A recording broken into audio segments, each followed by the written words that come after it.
नमस्कार मंडळी. आपण आता गेले 18 दिवस ओंकार बरोबर चारधाम यात्रेला निघालोय त्याच्या सायकल प्रवास ऐकायसाठी. सो आता आपण काल त्याच्याबरोबर उत्तर काशीमध्ये तो थांबलाय, तिथं आपण थांबलोय. उत्तर काशीमध्ये तो प्रकाश यादव यांना भेटलाय. कोल्हापूरची ते सहप्रवासी सगळे यात्रेकरू आले होते. तर तिथं त्यांच्याशी तो भेटल्यामुळं तिथं लँडस्लाईड झाल्यामुळे त्यानं तिथंच राहायचा निर्णय घेतला होता. मग तेव्हा त्याची समहाव गजानन महाराजांनी त्याच्या आईमार्फत त्याची सगळं प्लॅनिंग करून दिलं, प्रकाश यादवची भेट करून दिली. आणि मग आता त्यांच्याबरोबर तो पुढचा प्रवास गंगोत्री, केदारनाथ, बद्रीनाथ इथं आता तो त्यांच्याबरोबर जाणार आहे. सायकल त्यानं ठेवली आहे जयदीप नेगी हॉटेल मालक आहे त्यांच्या इथं. आणि जे इसेन्शियल त्याचे आहेत गोष्टी लागणार आहे ते तो त्यांच्याबरोबर घेऊन त्यांच्याच बरोबर तो प्रवास करणार आहे. तर आता आपण त्याच्या पुढचं आता चारधाम यात्रेला निघूया गंगोत्रीला. तर आपण ओंकारला सांगूया. सगळीजण उत्सुक आहेत. आतापर्यंतचा प्रवास तर सगळ्यांना खूपच आनंददायी झालाय आणि अगदी रोमांचकारी झालाय. तसाच आता खरोखरचा चारधाम यात्रेला सगळ्यांना ते वाट बघतात उत्सुकतेनं. तर ओंकार, नमस्कार तुझं. तर गंगोत्रीला निघूया. नमस्कार सगळ्यांना.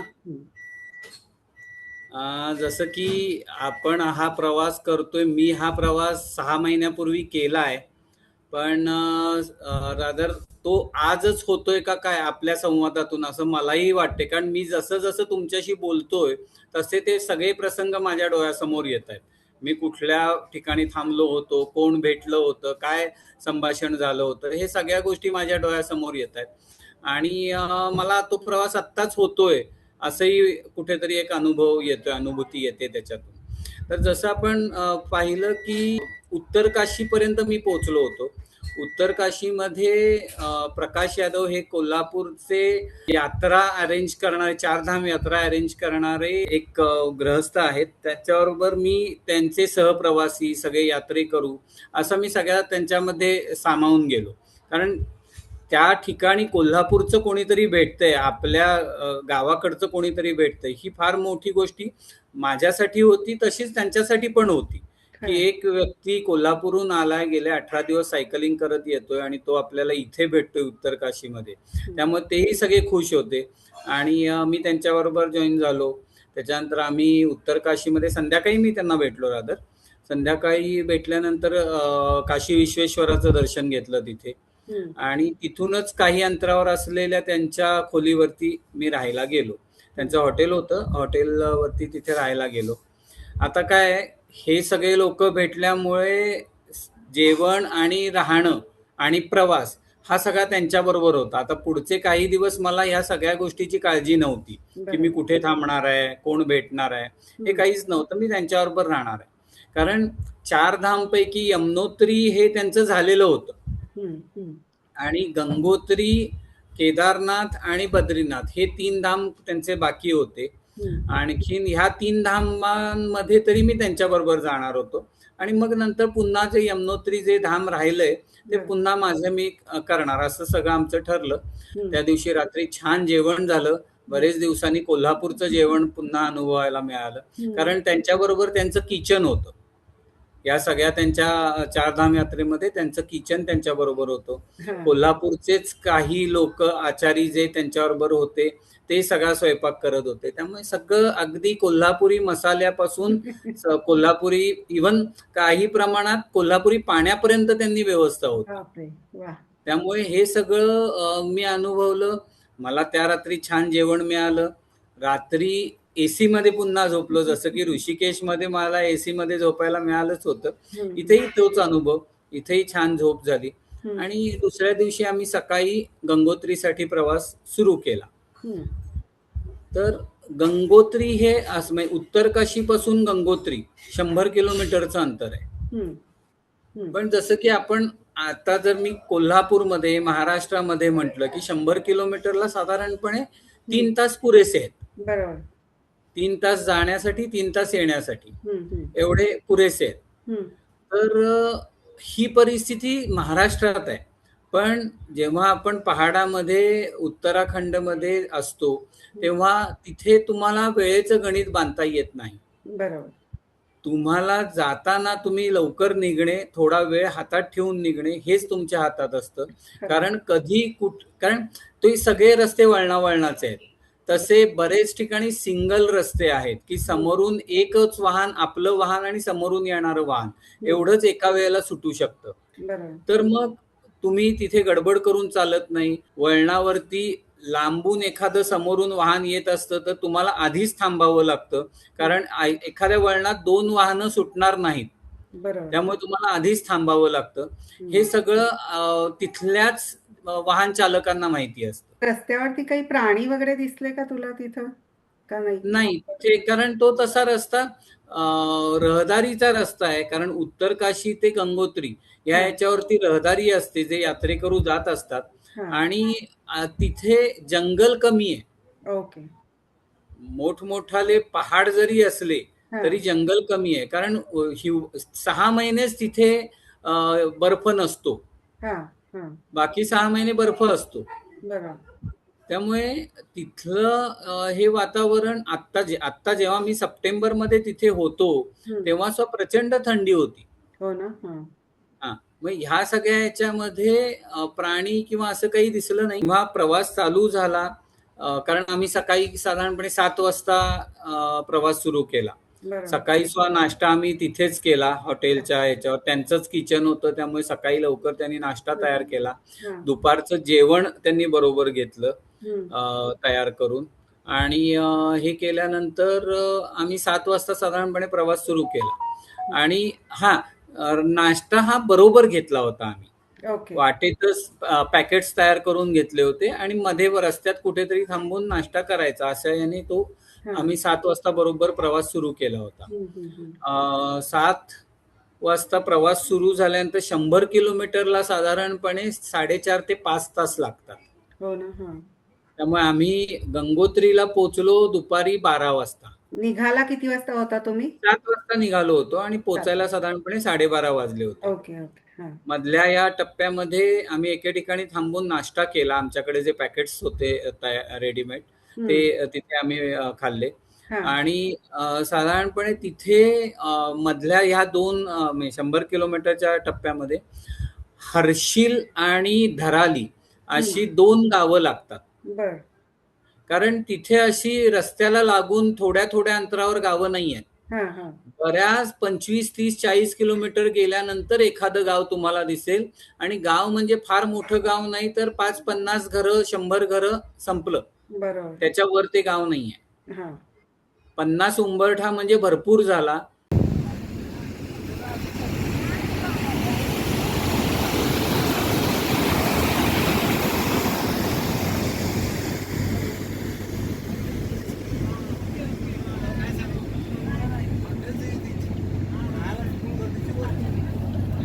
डोंगर कपारी आहे, म्हणजे डोंगराच्या पायथ्याशी किंवा डोंगरामध्येच असंच ते आहे.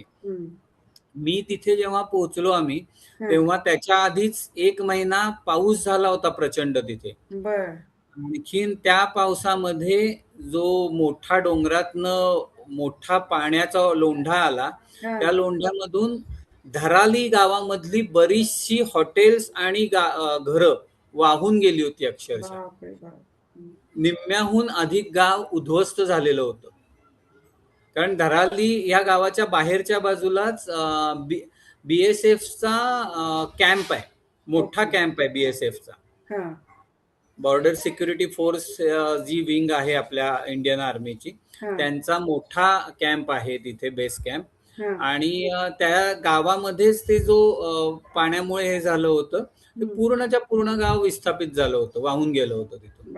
आणि त्याचे खाणाखुणा जेव्हा आम्ही जात होतो तिथून, कारण 1 महिन्यानंतरच आम्ही जात होतो, त्यामुळे अगदी स्पष्टपणे खाणाखुणा दिसत होत्या सगळ्या. म्हणजे लोकांचे कपडे असतील, डायनिंग टेबल असेल, अस्ताव्यस्त पडलंय, मोडून पडलंय, खुर्च्या कुठेतरी वेगळीकडे जाऊन पडल्यात, किंवा घराच्या छतावरती एखाद्या घरातलं कॉट, बेड आपण ज्याला म्हणतो, तो जाऊन अडकलाय.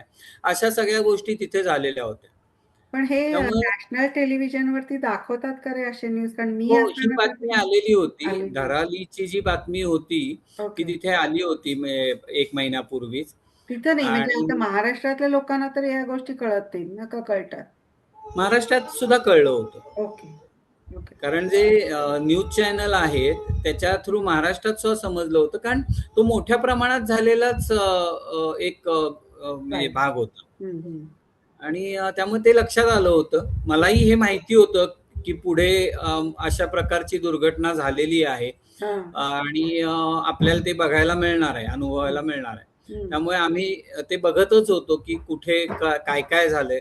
बरं. आणि रस्ते बदलले होते हां. वेडेवाकडे, कारण सगळं त्याच्यातून पाणी वाहत होतं, अजूनही बरं. वाहत होतं जेव्हा हो, आम्ही तिथे हो. होतो तेव्हा. त्यामुळे असं सगळं ते अस्ताव्यस्त झालेलं होतं. फार वाईट वाटतं, कारण हो ना. कुठे कुठे संसार आपण तयार करायचा आणि एखादा असा काहीतरी घटना घडते आणि त्याच्यातून सगळं वाहून जातं. पण आणि तिथल्या लोकांना नैसर्गिक नैसर्गिक आपत्तीला काही इलाजच नसतो ना. पण आणि काहीच नाही. लोकं ती इतकी आपल्याकडे कुठल्या-कुठल्या छोट्या-छोट्या गोष्टींवरनं किती मोठे इश्यू करतात. हे दररोजच्या म्हणजे किती झुंज द्यावी लागते त्यांना दररोजचं जगायसाठीच. पण तरी आनंदी असतात लोकं ना. हो, आणि रोजचं जगणं त्यांच्यासाठी, कारण थंडीच्या प्रदेशामध्ये रोज हो ना. तुम्ही जगणं हे सुद्धा कठीण आहे. खरं आहे. आपल्याला जरा कोल्हापूरमध्ये थंडी वाढली तर आपल्याला त्रास होतो. हं, हं. आणि तिथे त्यांना ते त्या ह्याच्याशी एकरूप झालेले लोक आहेत.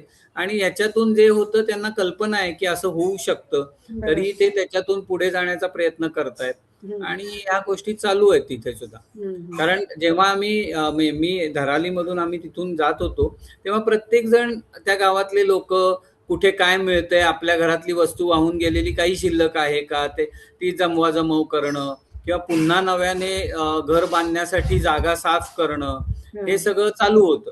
कारण त्या गावामध्ये हॉटेल्स पण भरपूर होते. म्हणजे ओके. टुरिस्ट जे आहेत हां. त्यांच्यासाठी हॉटेल्स सुद्धा भरपूर होते. मग बरोबर. तेही आम्हाला दिसत होतं, की लोक एकत्र येऊन प्रत्येक जण आपापली जागा साफ करून घेतंय. साहित्य गोळा करायचा प्रयत्न, अगदी लहान लहान मुलं सुद्धा ते चालू होतं. पण त्यामुळे आता तुम्ही इथं जाता-जाता जे दिसताय ते बघत होता ना, का थांबला होता तिथं? नाही, थांबलो नाही आम्ही, कारण ते थांबून ही काही प्रेक्षणीय स्थळ नव्हे ते. नाही आहे. हां. की आपण तिथे जाऊन आपण मदत तर काही करू शकत नसलो, खरं. तर आपण ती तिथे बघून त्यांचा व्याप वाढवण्यात किंवा त्रास देण्यात काही अर्थ नव्हता. आम्ही बरोबर. गाडीतूनच हे बघत होतो सगळं. हं, हं. तर बरोबर. ते झाल्यानंतर आम्ही एके ठिकाणी नाश्त्यासाठी थांबलो. हं, अतिशय सुंदर जागा होती जिथे आम्ही थांबलो होतो.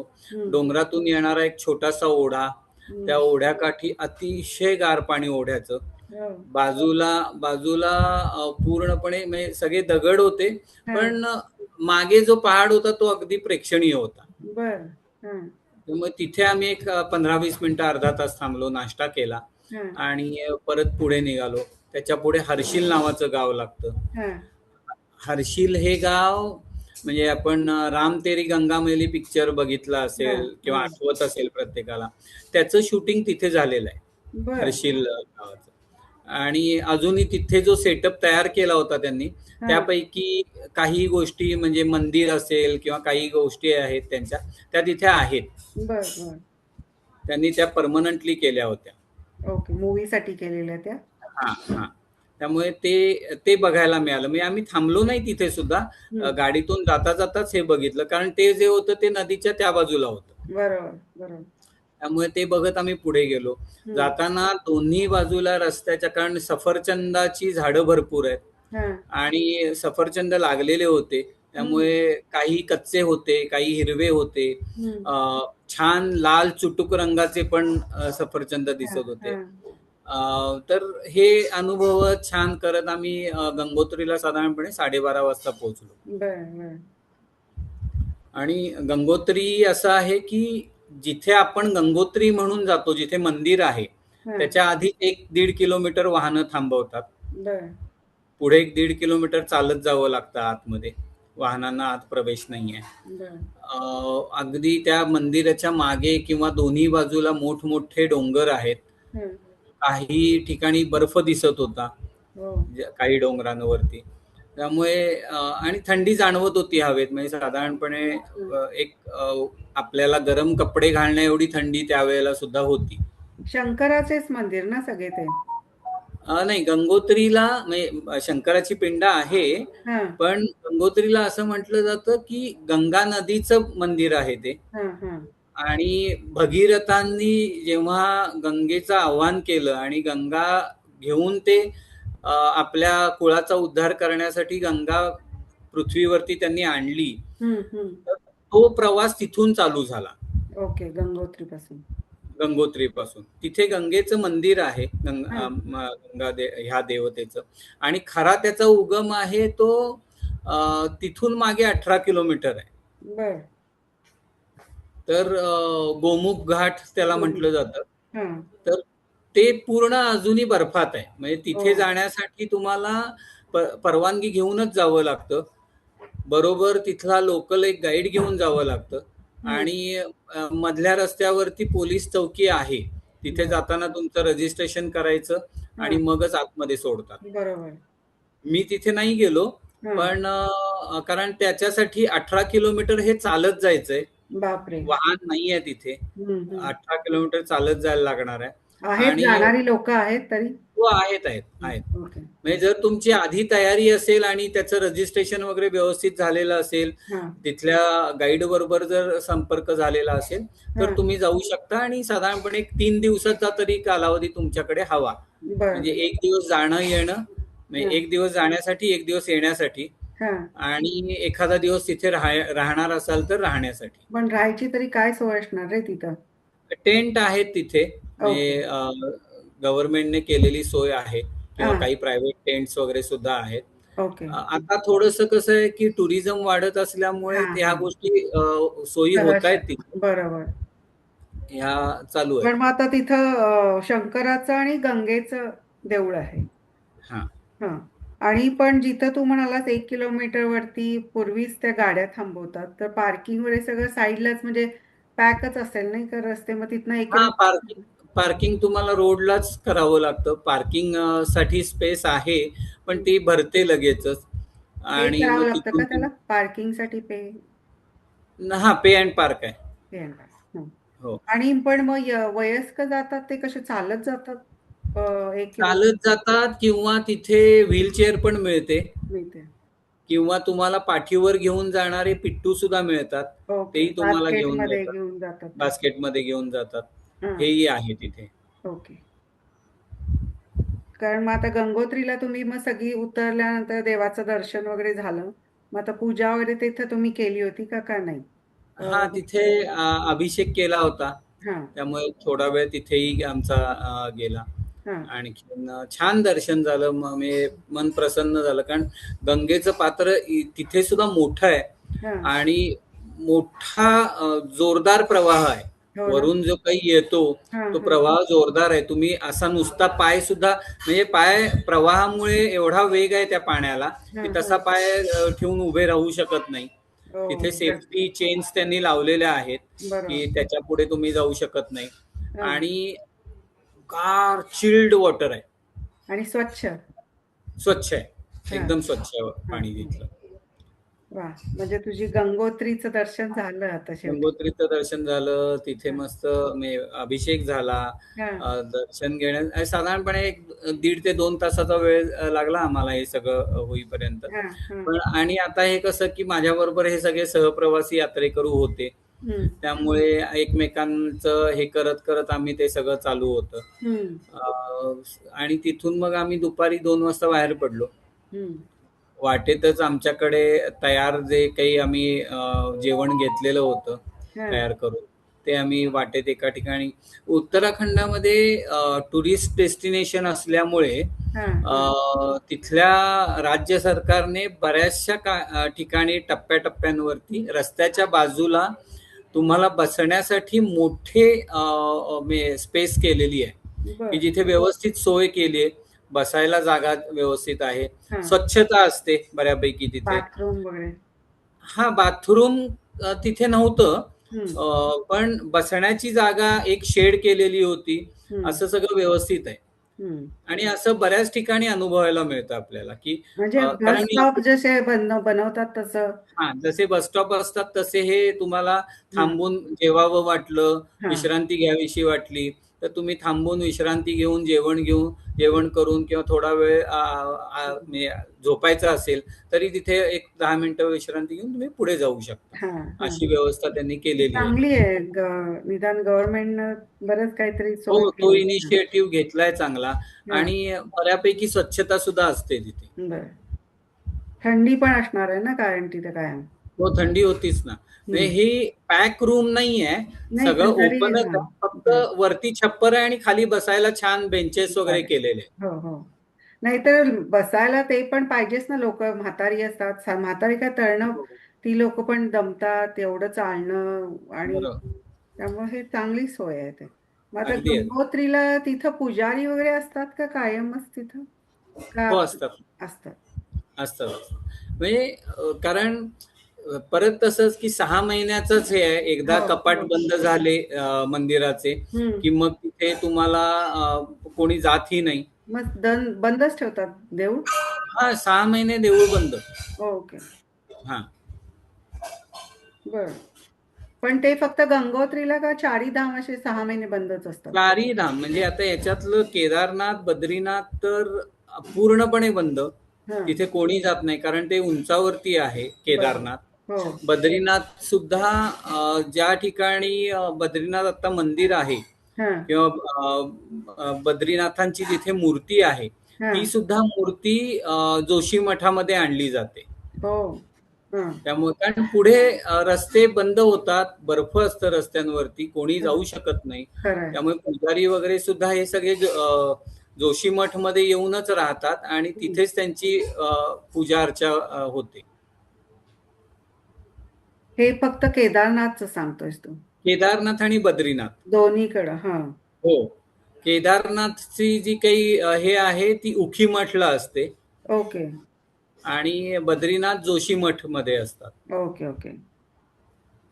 पण हे सगळं मग तिथं इन्फॉर्मेशन देणारे लोक, काय टुरिस्ट गाईड वगैरे पण आहेत का तिथं? हो, हो. गाईड्स आहेत. त्यांनी हरिद्वार, ऋषिकेश ह्या सगळ्या भागातल्या लोकांनी तो प्रोफेशन एवढं चांगल्या प्रकारे डेव्हलप करतायत ते, हा. गाईडचं, टुरिस्ट गाईड. की तर सेपरेट गाईड सुद्धा मिळतो हा किंवा जो ड्रायव्हर असतो आपला, तुम्ही हरिद्वारमध्ये आलात, ट्रेनने आलात, हा ट्रेनने उतरल्यानंतर तुम्ही एखादा दिवस राहा तिथे हा हरिद्वारमध्ये, हा. तुम्हाला भरपूर ऑप्शन्स मिळतात. बर. स्वतःची गाडी पाहिजे असेल करणार असाल, 4 व्हीलर असेल हा. किंवा मोठी गाडी ट्रॅव्हलर सारखी गाडी असेल, अशा सुद्धा गाड्या मिळतात. हम्म. गाडी बरोबर तुम्हाला गाईड हवा असेल तरी ड्रायव्हर प्लस गाईड असंही ओके. मिळतं हा. किंवा ड्रायव्हर कम गाईड असंही मिळतं. बर. त्यामुळे ही सगळी व्यवस्था त्यांनी केलेली आहे. हा तुम्हाला पॅकेज ठरवून दिलं जातं की 4 धाम करण्यासाठी तुम्हाला 8 दिवसाचं, 12 दिवसाचं तुम्हाला जे काही पॅकेज आहे ते तुम्ही निगोशिएट करू शकता त्यांच्याबरोबर बरोबर. आणि ते पॅकेज तुम्ही घेऊन हे पूर्णपणे करू शकता. कारण हम्म. त्याचा फायदा एक असतो, एक तर त्यांना सगळी माहिती असते. खरंय खरंय. रस्त्यांची माहिती असते. कारण जिथे लँडस्लाईड झालं तर कुठून जावं किंवा कुठे थांबायला पाहिजे, मध्येच थांबायची वेळ आली तर काय काय ऑप्शन्स असू शकतात, हे सगळं त्यांना माहिती असतं. हम्म. शिवाय त्या जागेची किंवा त्या देवस्थानबद्दल, धामाबद्दल सुद्धा त्यांना माहिती चांगली असते. बरोबर त्यामुळे असे सगळे पर्याय आहेत आपल्याकडे तिथे. बरोबर. मग आता प्रकाश यादव यांच्यावर त्यांनी काय ठरवलं होतं का टुरिस्ट गाईड नव्हतं? नाही, कारण प्रकाश यादव बरेच वेळा जातात आणि बरोबर. त्यांचा माहिती आहे. ड्रायव्हर जो आहे आणि त्यांची गाडी आहे ही त्याच भागातली आहे. बर. हा. त्यामुळे त्यांना ते माहितीच आहे. ते बरेच वेळा गेले. ड्रायव्हर तर तिथलाच बर आहे. बर बर. मग त्याला सगळं माहितीच आहे. हा. त्यामुळे तसं काही प्रश्न गरज नाही. त्यांना लागली नाही. आम्ही पण दुपारी आता जेवण पर्यंतच्या गंगोत्रीला पोहोचेपर्यंत कोणी, कारण वयस्कर लोक पण होते म्हणालास तू प्रवासात, होते. तर होते. काही त्रास वगैरे काही कोणाला झाला नाही आतापर्यंत? नाही, काही नाही. कारण त्यांची व्यवस्था छान आहे. घरचं जेवण देतात किचनमध्ये. हा. त्यामुळे तुम्हाला त्रास काही होत नाही. हम्म. कारण आपल्यापेक्षा अगदी वेगळं जेवण तिथे मिळतं. हो. म्हणजे आपण रोज भाजी भाकरी खातो तर तिथे तुम्हाला परोठे असतील, आलू परोठे असतील, मेथी हा, परोठे असतील, पनीर परोठे असतील, हा, वेगवेगळ्या प्रकारचे परोठे मिळतात. बरोबर. राजमा चावल जास्त चालतो राजमा. तिथे. बरोबर. त्यामुळे अशा काही गोष्टी ज्या आपल्याला खायची सवय नसते, बरोबर. त्यामुळे पचायला त्रास जरा होऊ जड शकतो. जात. हा. बरोबर.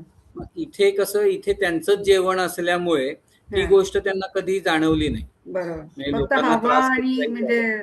हवेमुळंच किंवा काही ह्याच्यामुळं तब्येत एकदम होऊ शकतं, बिघड झाली तरच. हा. होऊ शकतं, होऊ शकतं. बरोबर. पण सुदैवाने काही कुणाला त्रास झाला नाही तिथं. नाही, नाही. व्यवस्थित सगळं म्हणजे हं. आत्तापर्यंत जो प्रवास नाही. झाला छान झाला. हां. त्यांच्या इथे प्रकाश यादव त्यांचं जेवण द्यायची सुद्धा पद्धत छान आहे. हो का? म्हणजे हां. ते आपल्या प्लास्टिकच्या ज्या डिश असतात, प्लास्टिक म्हणजे यूज अँड थ्रो नव्हे. हां. मग? जे आपण नेहमी घरी सुद्धा वापरतो ओके. प्लास्टिक. हां. हां. तर त्या ज्या डिश असतात त्याच्यामध्ये ते सर्व्ह करतात.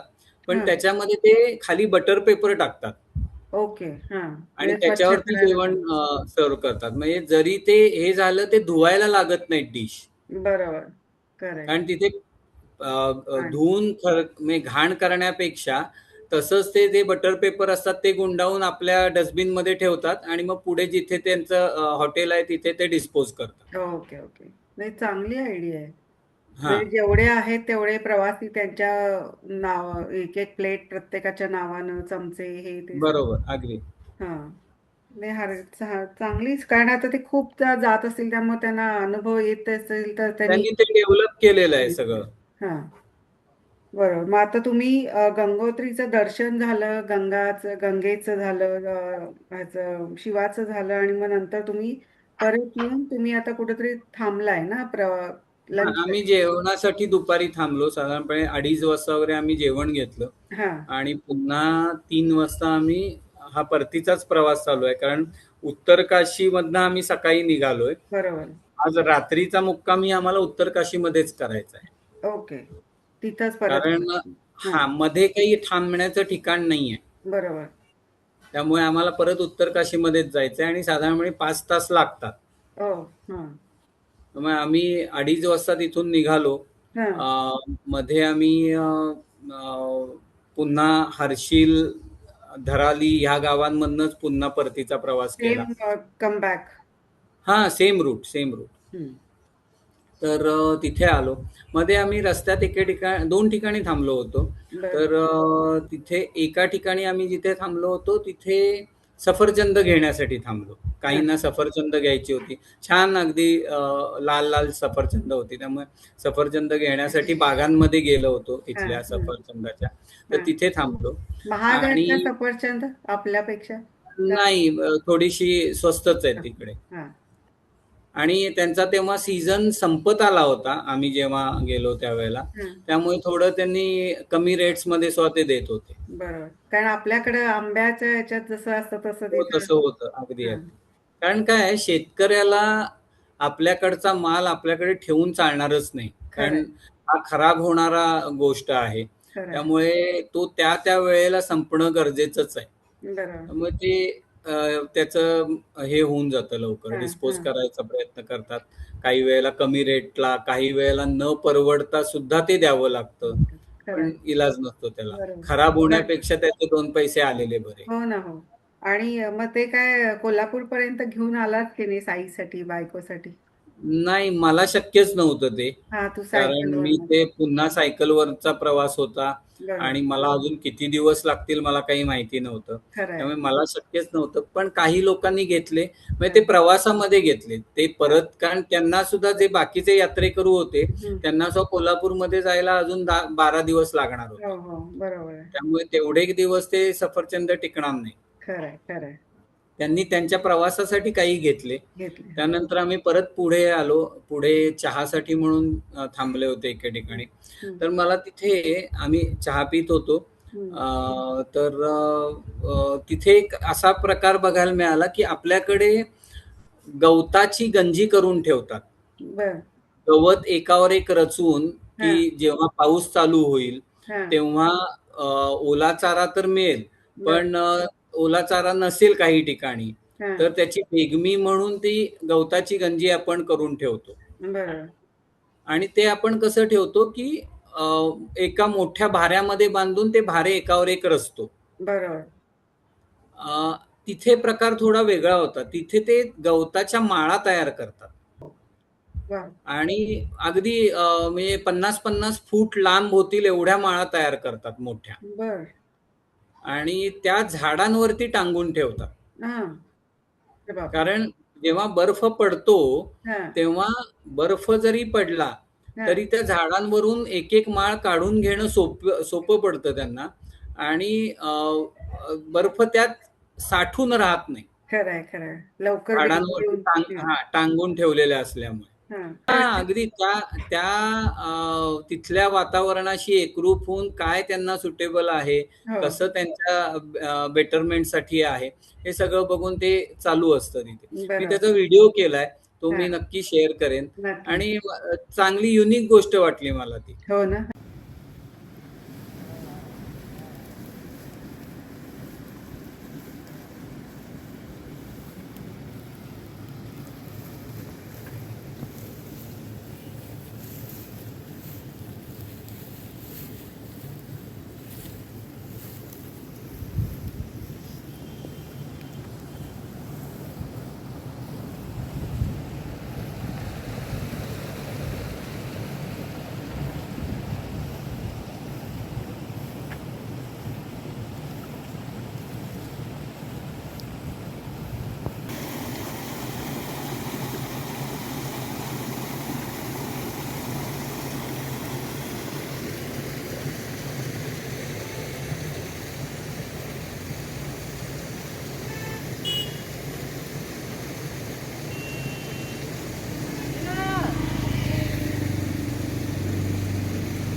ये क्या करोगे इसका?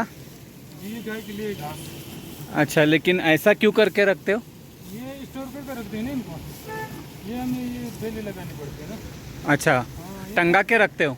ना ना ये छप्पर है ना, हाँ। इसके अंदर रखते हैं ये घास। अच्छा, जब बर्फ गिरती है हा. नाही आणि खरंच आहे हे असं आपल्याला वाटतं म्हणजे ती लोक शिकलेली पण कम नसतील पण अनुभवातनच माणूस इतका शहाणा होतो.